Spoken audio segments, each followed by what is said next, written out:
Russia's current production reached new post-Soviet record this month. Is that correct? Да, у нас мы вышли. We have reached new levels which have been agreed in June 2018, and pretty much the increase constitutes, first of all, the recovery and some loss of capacity which we have seen during the past 1.5 years when we were limiting our output.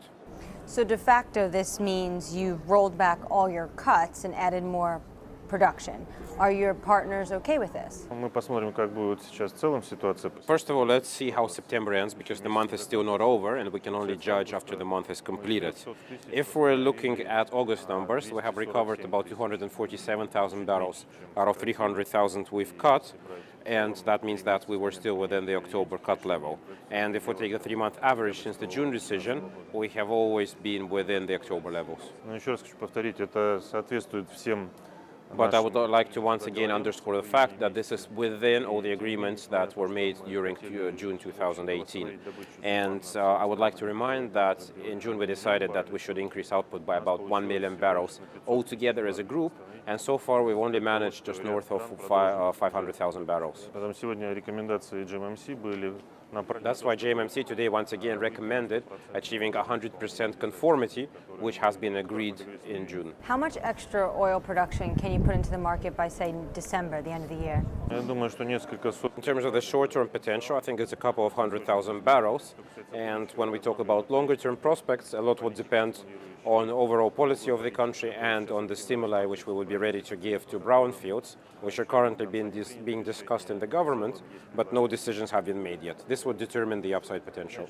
As you know, we have quite a complex tax system and quite an aging reserve base. So the government currently is reviewing a number of proposals which have been made by our ministry, which would, if accepted, mean stimulating measures for some hard-to-recover reserve groups for West Siberian fields, and if accepted, then we would be reviewing our forecasts and plans. Which Russian company will pick up the extra output?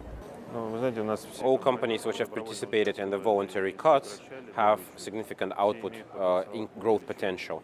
And I can tell you that all the Russian majors which currently exist, they can all increase their output. Given your production, does this mean the output deal is over? ни в коем случае сделка не. Absolutely not. I mean, if you look at overall conformity numbers and the overall cut level, you will see that currently it stands at about 2.3 million barrels per day. This is conformity of 129%, i.e. 29 percentage points higher than what has been agreed back during the Vienna Accord. So we would continue working together, cooperating to give the market what it needs and to achieve 100% conformity. That is why we're all in the same boat.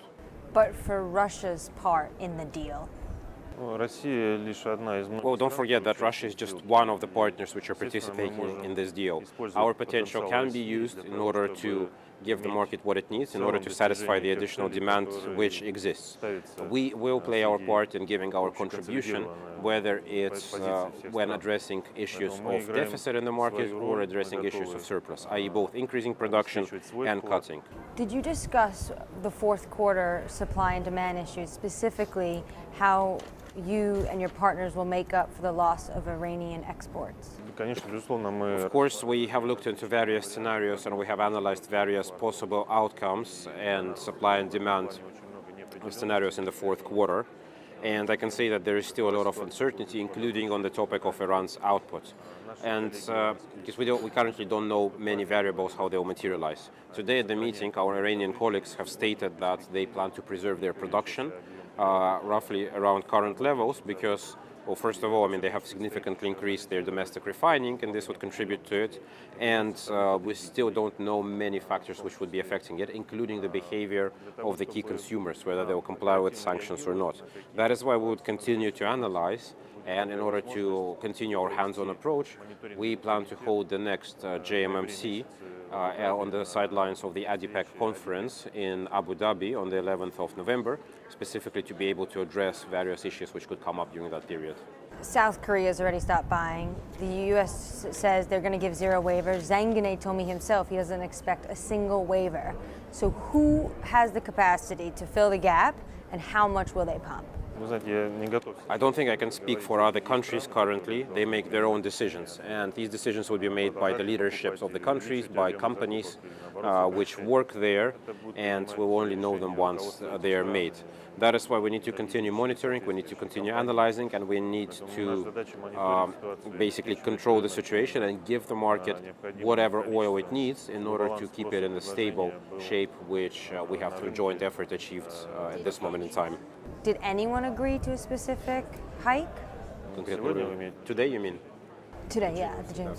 Ну, сегодня говорили, A lot of countries have spoken about their potential capacity, which they have, but nobody has stated exact figures because you cannot currently say the exact figure because, as we said, we'll continue monitoring and giving the market whatever it needs. And that's why capacity discussions, of course, have been held.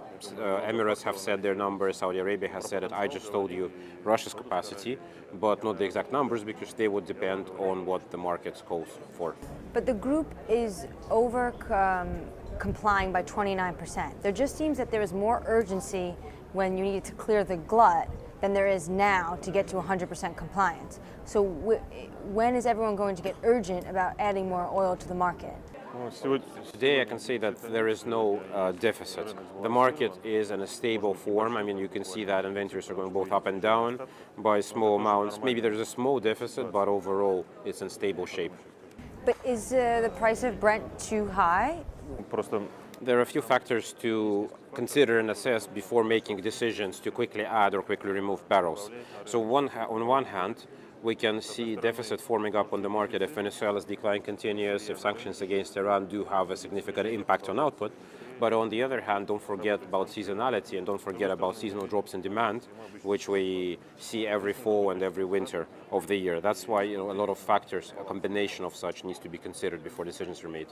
We are seeing the price rise, though. Brent is just under $80 a barrel. President Trump was tweeting before this meeting that prices are too high. The U.S. is one of the biggest consumers. Is he right? Are prices too high?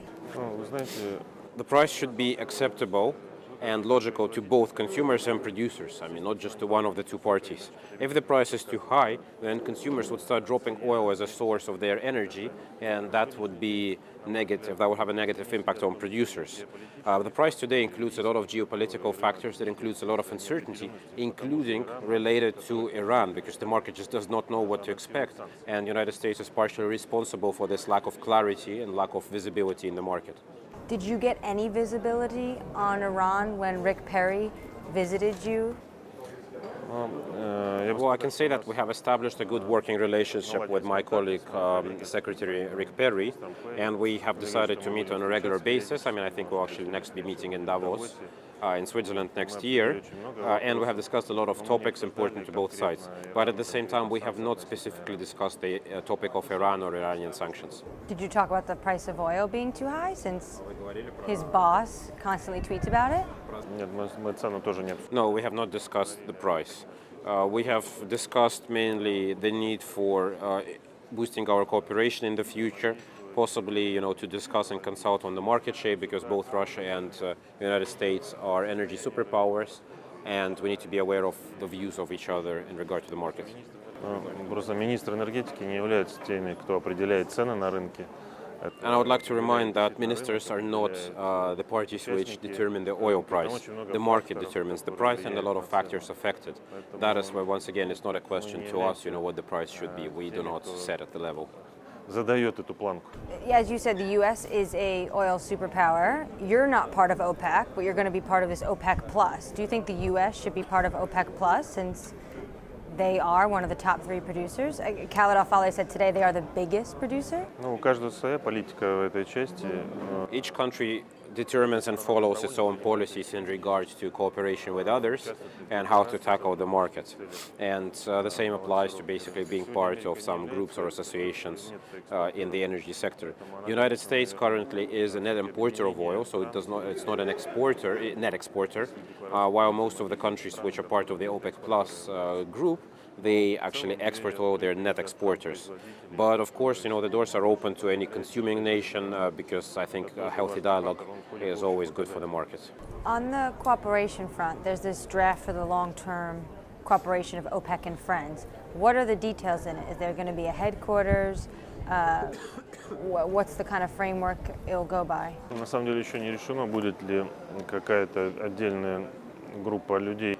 I think it's too early to talk about this. We will still be discussing with our partners, what shape it should take, because you know that any such action means more bureaucracy. It means funding for these procedures, and you can see that today everything is working well without a permanent structure or permanent secretariat. We have drafted a document, a charter for this, which is currently being reviewed by all the member states and all the participating countries. And I hope to be able to give more detail once everybody reviews it and submits their comments in November, December. Basically, the key principle here would be, once again, further cooperation in terms of assessing the state of the market, in terms of analyzing, predicting, and forecasting various metrics, but of course taking action if the market calls for it. So what happens January 1st, 2019? Тоже было случится Well, то, что и just like every year, New Year. No, but OPEC Plus lives. December will show, but I'm confident that everything would be good and cooperation would continue.